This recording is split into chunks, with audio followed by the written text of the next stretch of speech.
We continue our lecture, and next we're going to talk about infections that affect lower respiratory system.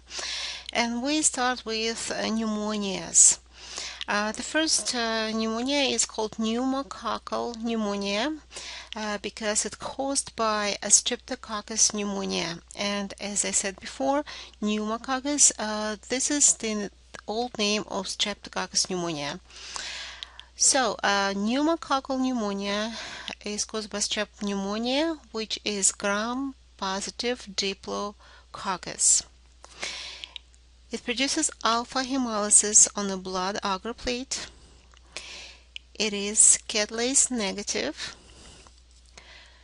To identify this bacterium in the lab, we're going to use P disc, or we call it aptakin disc, because it is aptakin positive, means sensitive.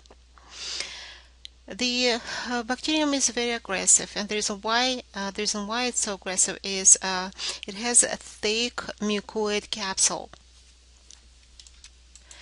The humans are a source of infection.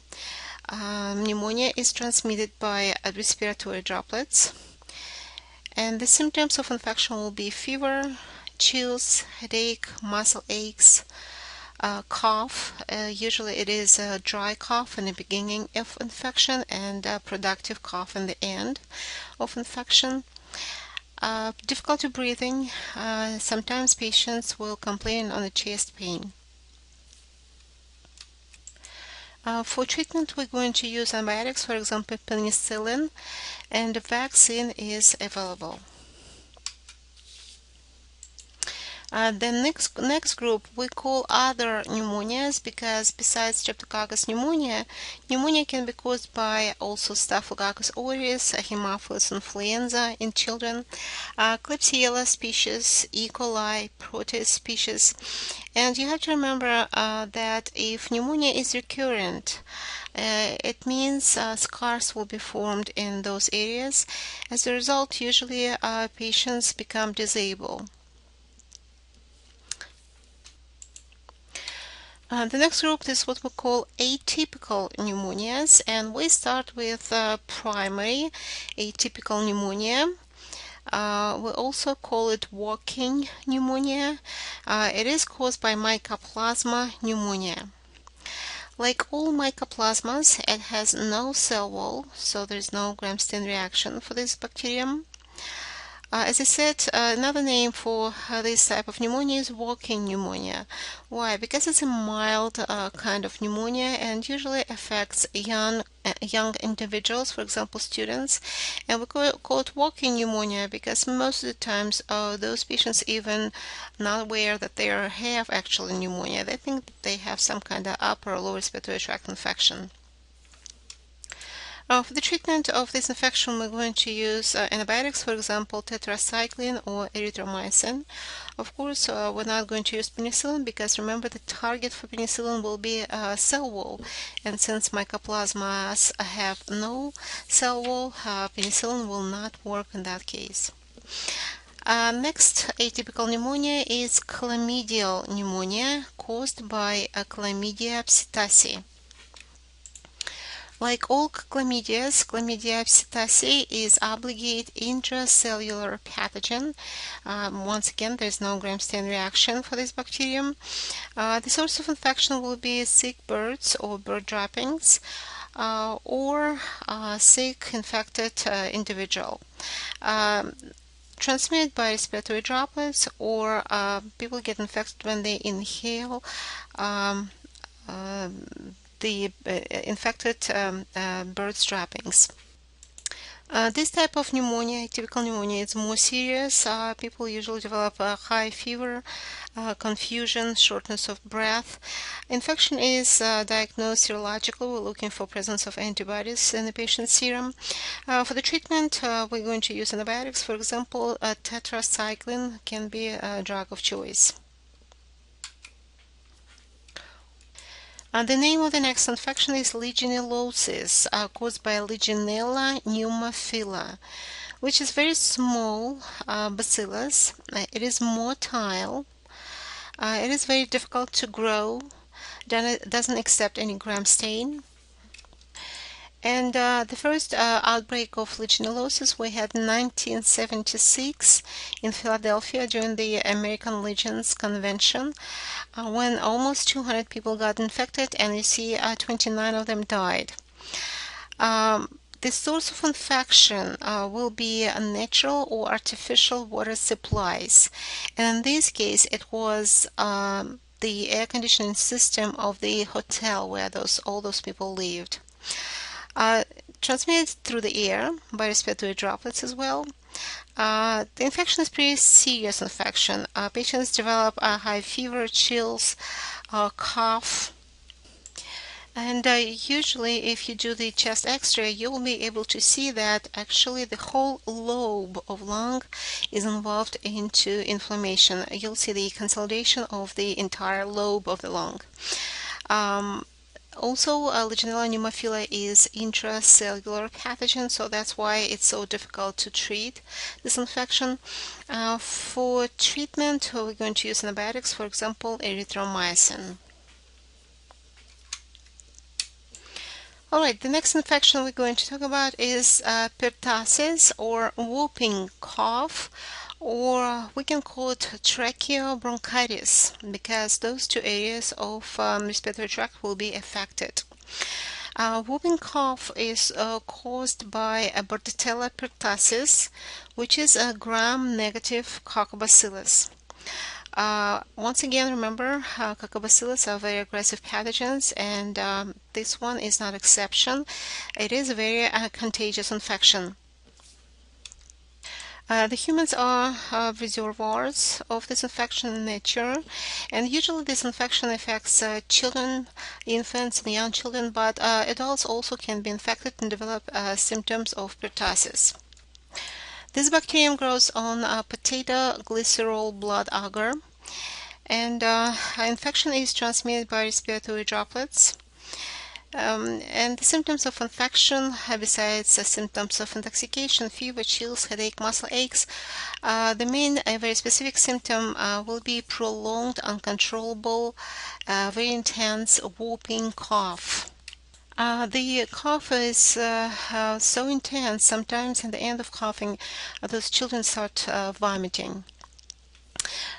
So why patients develop that very specific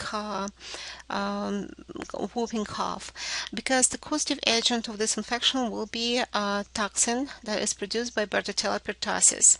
And what it does, it actually irritates cough center of the human's brain. As a result, patients develop that very specific whooping cough. To diagnose this infection, we can look for presence of antibodies in a patient's serum, but usually that cough is so specific, we can diagnose it without any additional tests. A vaccine is available today. It's a part of DTP vaccine, and it is a toxoid kind of vaccine. And we continue with tuberculosis. Tuberculosis is caused by Mycobacterium tuberculosis. Also, this bacterium is known as Koch's bacillus. Why? Because Robert Koch was the first one who identified and described this pathogen. Until today, tuberculosis is #1 killer among bacterial infections in the world. And Mycobacterium tuberculosis is a bacillus with the waxy cell wall. It grows slowly, and because it grows slowly it can develop resistance rapidly. Because it has that waxy cell wall in structure, it is very resistant pathogen. It can stay in the air for a few hours.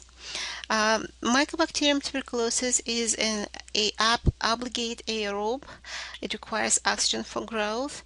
So basically, if we do chest x-ray and we see cavity on the top of the lungs and the upper parts of the lungs, we always think about tuberculosis first. If we see cavities on the bottom of the lungs, we usually think about cancer, because cancerous tissue doesn't like oxygen. Mycobacterium tuberculosis can affect any part of human's body. lymphoid system, genitourinary system, skeletal, nervous systems, basically any system of a human body can be infected by Mycobacterium tuberculosis. Tuberculosis is a very specific infection, very different infection, and basically only for tuberculosis we separate infection and disease as two different terms, because those actual terms have different meaning when we talk about tuberculosis. Let's look at this chart on this slide. So this is our pathogen, this is our human. When human gets infected, how it's going to affect it? When humans just inhale pathogens from the air. So this is what we call primary infection. So what is going to happen when we inhale Mycobacterium tuberculosis? Mycobacterium tuberculosis will be phagocytized by our phagocytes, but because it has that waxy cell wall, phagocytes will not be able to destroy it.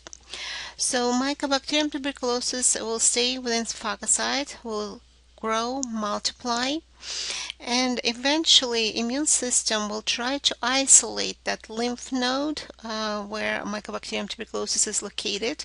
So that lymph node will be calcified. So if we have primary infection we perform TB skin test for those patients, TB skin test will be positive. If you do the chest x-ray, you expect to see calcified lymph node on that chest x-ray. And if you culture sputum of that patient, the test will be negative. So basically, if immune system of that infected individual is strong enough, and you see it usually happens in 90% of cases, then immune system will keep that infection under control and patient will not develop symptoms of tuberculosis. But if immune system is not strong enough, then patients will develop what we call progressive primary tuberculosis. This is actually disease. In this case, lungs of that patient will be destroyed, cavity will be formed. If you do a TB skin test for those patients, it will be positive. If you do the chest x-ray, you will be able to see cavity or damage of the lung tissues. If you check sputum and culture sputum of those patients, it will be positive. So this is the active form of tuberculosis.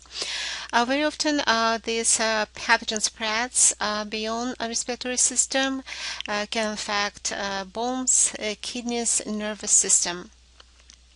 There is one form that is an extremely aggressive form of tuberculosis. We call it miliary tuberculosis. In this case, the infection affects pretty much every tissue of that patient, and of course it is a serious deadly form of tuberculosis. Let's get back to this chart and let's talk about that 90% group of infected individuals. Sometimes when for some reason the immune system of the patient becomes weaker or affected by certain factors, then patients might develop what we call secondary tuberculosis. When patients develop secondary tuberculosis, then the main syndrome that you will be able to see in those patients is what we call consumption syndrome. The symptoms of consumption syndrome are fever, it can last for weeks or sometimes months, fatigue, weight loss, chronic cough, and actually because immune system of that patient is usually very irritated by a pathogen, that patient can develop a hypersensitivity reactions which can cause tissues damage. Treatment takes usually minimum 6 months, sometimes longer over the year. Treatment must be started with a balanced diet. Those patients are supposed to have a lot of proteins, fats, vitamins in their diet. For this treatment, we're going to use what we call complex treatment when we use 2-3 antibiotics at the same time. And the main antibiotics that we usually use to treat tuberculosis today will be isoniazid, ethambutol, and rifampin. All those antibiotics can be toxic to liver.